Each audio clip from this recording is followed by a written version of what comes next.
Tingnan nyo itong order ko mga master. Oh. Ito ang in-order ko na itiis para sa aking gagawing solar setup. Ayan, may fragile pa na nakalagay mga master.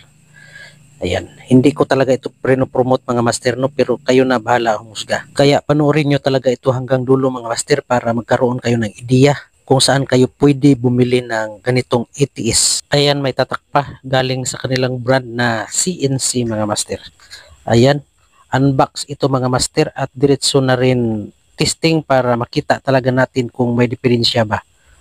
Ayan, panoorin nyo talaga mga master, no. Wala itong cut mga master, fast forward lang para hindi masyado mapahaba ang ating video.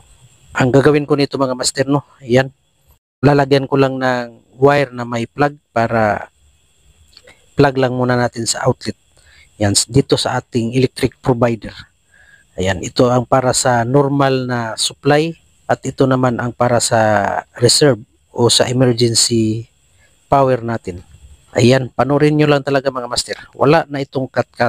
Unbox ito mga master at diretso na testing para makita nyo talaga at magkaroon ng ideya kung saan pwede bumili na hindi talaga kayo malagay sa alanganin. Kasi minsan itong mga sealer hindi inaayos pagbalot. Sayang ang oras mo sa paghihintay ng order mo tapos may diferensya o kaya basag. Gusto ko sana iparinig sa inyo mga master ang aktual na paglagatak nitong ATS, kaya lang sobrang ingay talaga ng paligid, baka makapiright tayo mga master. Ayan, panoorin nyo na lang mga master ang paggalaw ng ATS kasi naka-auto mode na siya.